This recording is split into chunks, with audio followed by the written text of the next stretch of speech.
Abyss versus Roach. I can't say I've played this matchup much because I don't. I mean, I would like mid-range Abyss if it was more consistent, but I really don't like Roach. Um, and so I'm not sure how this matchup goes. I know I've heard that it's supposed to be Abyss favored, so we'll see. Virgin really? We get less vials because yeah, that's true. We do get less vials. You know, since it's a silver. Um, what do you think about separating Earth and Exposed altogether? Well, they tried to do that, but they made the cards way too good. Like, that's why I think they should nerf Burgent, because Burgent allows you and enables you to cut out a lot of the necessary spells and just play every good rune card, right? This is kind of a weird comparison, but Rune really reminds me, if you guys have played One Piece, of Enel and how Enel evolved over time, where at first it was just, oh, you play all the Sky Island stuff because that's how he was designed to be played with, and then eventually you just kept getting good yellow cards, and he just became a yellow soup card, or yellow soup deck, right? Because he just had such an amazing leader ability, and you just put all the good yellow cards. Like, Rune is becoming put all the good rune cards together, because there's a couple cards like Anangrea and Burgent and Norman that tie everything together, and they're so committal that you can just go, oh, well, I'll just put Burgent's, Anangrea's, and Norman's in, and I can put in all the other good cards, because all the other good cards, or those three cards, don't have to be, you don't have to be so bought into that archetype. So like for Norman, Earthright, or for Burgent and Anne and Greya, Spell Boost, you don't have to be so bought into those archetypes to play everything else, because you have those cards. They're super self-sufficient and stuff like that, you know. Perma Emblem on a silver do be crazy, yeah. Yeah, I don't think you could nerf Norman, because then, like, Earthright just got hit for no reason. Alright, so, yeah, this looks like a full mulligan from Abyss. I would agree with that. Drawn to some pretty, you know, I mean, we got 2 3-drops, that's 3 3-drops, I mean, that's pretty nice. But the Yuzuki, probably not going to be super helpful unless you get to that turn 9, right?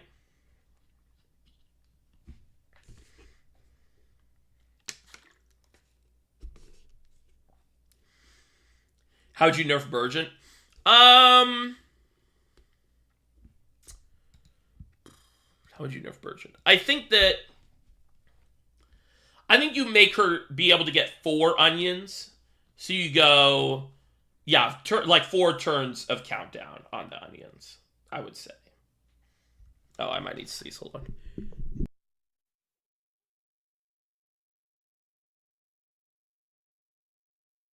All right, sorry about that. I didn't want to blow everyone's eardrums out. Because for some reason I sneeze really loudly.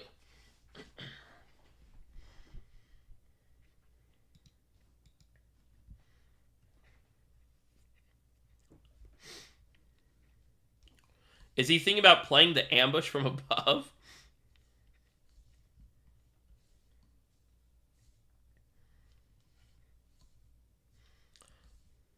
Oh, he's thinking about either playing a 2-drop or not. Yeah, that makes sense. That makes sense.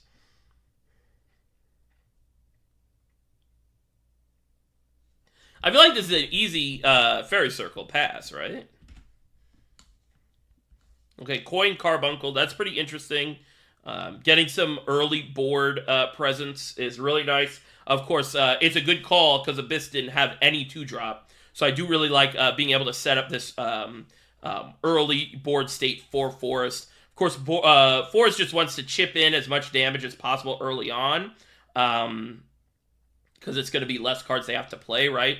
But Voil is going to come down, kill the Carbuncle. Voil is such an insane silver as well. I feel like this set was really good silvers, right? We were just talking about Burgent, and Vuela is really nice as well.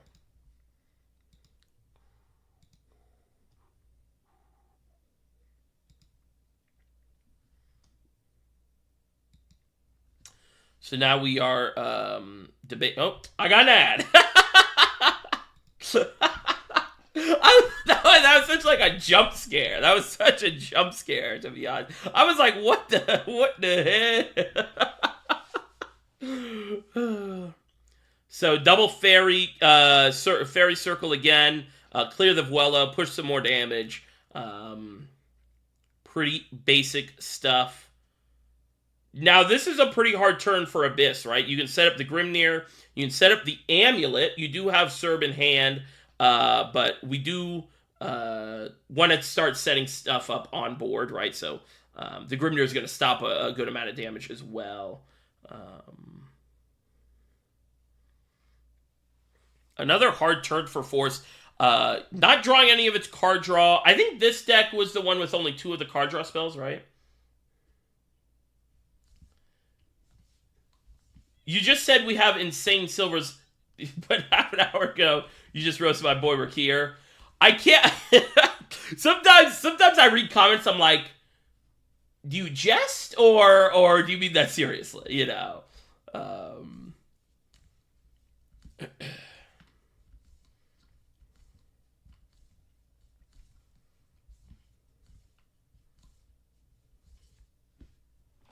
Still no 2-drop. Sharon doesn't res anything, right? Sharon's not going to come down and res anything. So, the Ghostly Swirl effect from Grimnir should stay the whole game. Actually, you're cooking. You're cooking. I actually think they should do that. Or honestly, just have an option for us to just get, like... Just hit, like, you know, pulses or something, you know? Because, like, I would turn that option on. I'd turn the option on to replace my leader with Grimnir. Like, just have it right on my leader.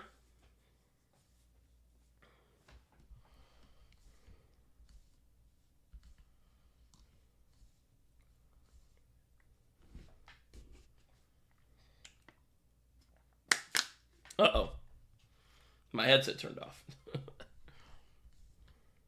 Gravy's gonna come down. Oh, does Fenny stay the whole game? I actually didn't know that. Well, there's Bale. That's one piece of the puzzle. For the Roach Exodia, right? But again, it is just sort of like, what do you do here as Roach? These hands are why I don't play Roach. Because it doesn't feel like, I don't know. It's just I'm drawing terribly. Like, what am I supposed to do? You know?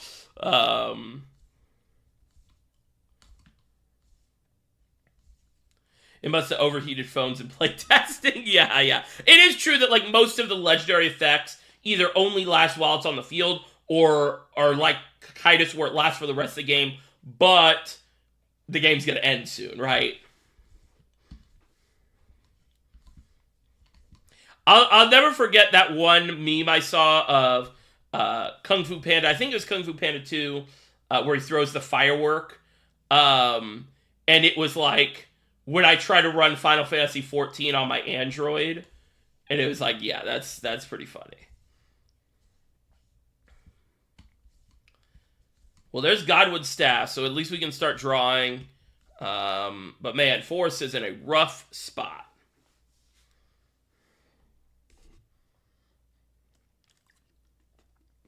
Interesting to see him swap to Forest off of Rune. I personally think Rune is like pretty good against Abyss. Obviously, especially if you know the archetype. Like Aggro Abyss, yeah, can be a little rough. But the mid-range Abyss, you just have so much more value. And that is where, in my head, and all of this is just my opinion, of course, the high-value Rune that we saw a couple weeks ago that people swapped back to, like, the Insight stuff, like, the builds that I, like, play, not as in, like, oh, I'm the genius, I'm the, you know, whatever, but I feel like they do a better job into some of these decks because you just have higher value cards, you know, like the 3 Williams, all of that, you know. Here comes Sharon, gonna res the Orthrus, and we get a Fildau, and we're gonna Evo the Fildau to kill the fairy.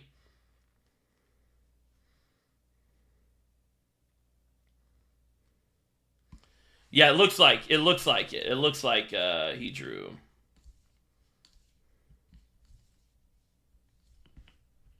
I think he was saving Rune for game 3 because if you win, it's almost guaranteed. Okay, so I want to discuss that thought process a little bit, because that is sort of like a fallacy. Like, that doesn't matter because you have to win with each deck no matter what. So, like, right now in this situation, ours already won with Ward Haven. And not to, like, call you out or whatever. This is just, this is just an explanation of how the, format works. Or sort of the meta of the format, right? So, and why I don't like 2-deck best of 3 versus 3-deck 1-ban. But so ours already won with Haven. So the 2 games, if there are 2 more games, he can only play Abyss. And Azure Cloud has to win against Abyss with both of those decks. So there's literally no reason, there's no difference between playing Forest first and Rune first at this time, right? Because you have to win with both decks no matter what. So if he plays Rune and beats Rune, he still has to play Forest and beat... Or sorry, if he plays Rune and beats Abyss, he still has to play Forest and beat Abyss. And same thing if you do vice versa, right? So for me, this is just me, is I like to stick to the deck that I was just playing, just because it's fresh in my head, and I know, I can basically just, it's just like a run back, right? If I do lose, instead of kind of swapping to, okay, let me swap to another deck, because you still have to win with both decks no matter what, So there's no real reason to, like, if you win with, if you get it to a game 3, he has to play a second game of Abyss no matter what, and you still have to win with Rune or win with Force at some point, So for me, I just like to go, okay, run it back. I know how, I just played this deck literally seconds ago. Let me run it back. Obviously, that's just like a decision, but there's no strategic advantage to saving a deck or whatever, or going, let me do this good matchup first or whatever, because you have to win with both decks.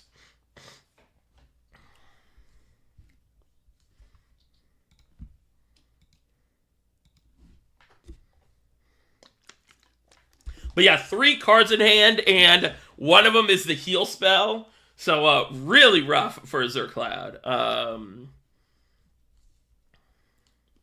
I would say unfortunate, but like, this is what you get for, not this is what you get, but this is the downside of playing Roach, and one that I'm like not comfortable with playing in like a competitive setting. Is there really is like no control you have, right? Like, he didn't draw Roach. Once you get Roach, yeah, there's some things you can do, and it's like a kind of hard deck, but you have to get to the Roach, right? Cerberus is coming down, gonna push a lot of damage. You are gonna miss a res. I think he wants to heal, and obviously he doesn't know that his hand is dog water, right? But if he did, he probably would have just pushed some damage. So he is gonna get the heal token again. And then just have a really big board. And yeah, he's really respecting the Roach combo, because he went ahead and just swung that into the Lily just to get the heal immediately, and then kill it with the Serb. But yeah, you gotta respect it, but it is kind of... I'm sure if he looks back, he's gonna be like, wow, I could have pushed a lot of damage. But obviously you can never do that in the game, because you just, a little too greedy, right? A little too greedy. But pretty good hand for Abyss, right? Because, like we said at the beginning, the Yuzuki might not come up unless it gets the late game, but it did, because just not seeing Roach, right?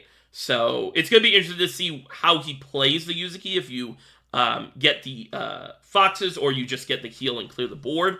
I do think that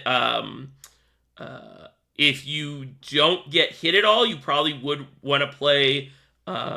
it with the Foxes, right? Just build a big board, make him deal with your 2/3s with Ward, and kind of hide the 5/9 behind a bunch of wards, right?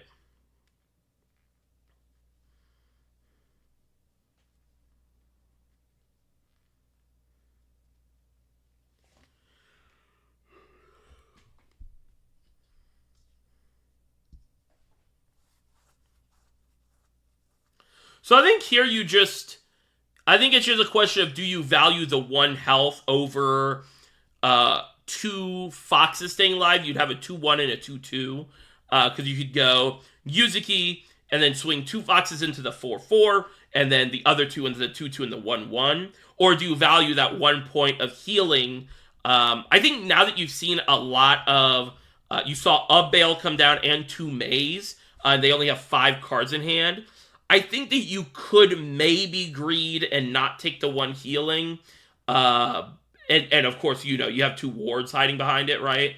But it is just sort of like, oh, do you do that, right? If you do that play, if they can't clear the Yuzuki, you do have lethal with I almost call it Rage Vomit.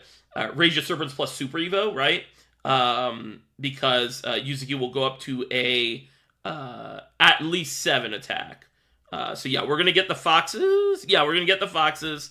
Super Evo Fox, that's interesting. I actually kind of like that. Yeah, actually, I think, that's a really good play. Oh, and we have I need to, if I ever play with Grimnir, I'm printing his photo out again. The first week of SVO, I printed Grimnir's photo out and posted it above my computer because I was like, do not forget.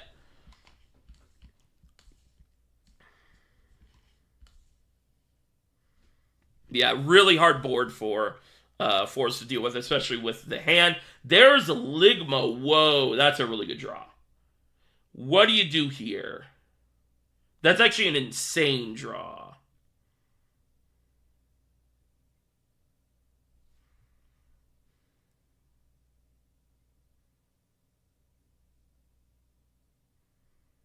That's a really good draw. Ooh. If he had Roach, this would start to look scary. This would start to look scary.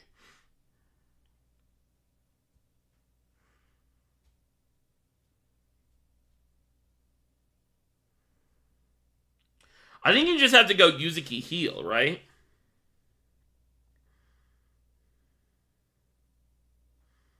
Yeah, I think you just have to go Yuzuki heal.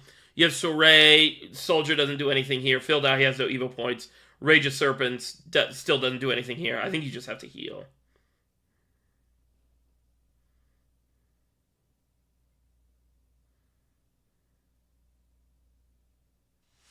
I feel like his best play here was boardlock and burn. What do you mean by that? Do you think he should have locked something different?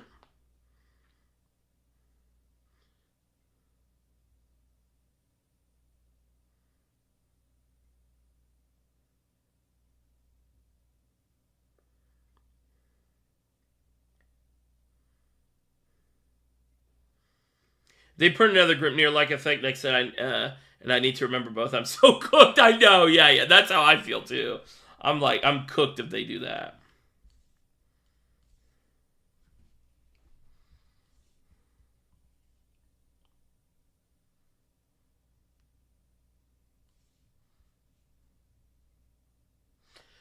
I think depending on these this bug alert hit, he can clear, right?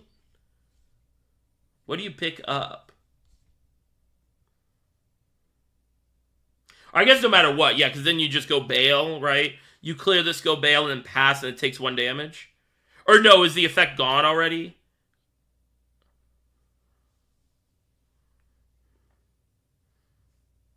Or that, yeah, that makes more sense. That makes more sense. Yeah, that makes more sense. Oh, wait, I thought the Ligma effect stays there, right?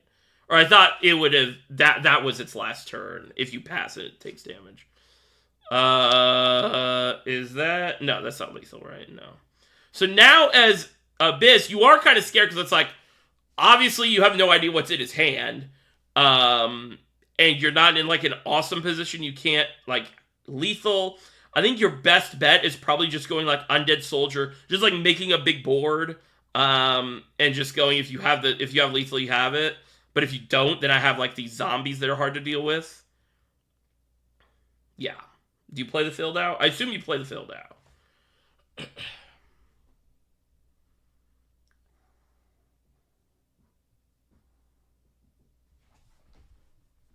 Titania. Titania kind of would have helped this game, to be honest.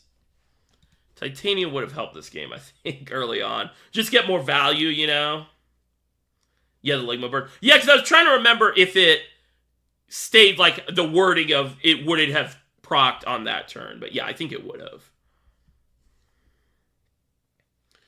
Not that it really matters, because he just doesn't have, you know, good cards. Oh, the Ligma Bird never goes away? Oh, okay. I thought both of them were for 2 turns, or until the end of your next turn, or however it's worded. Okay, that's interesting, though.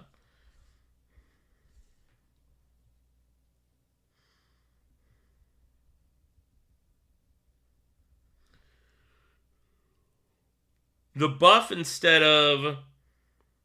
I mean, I think the game's just cooked. I just think it's...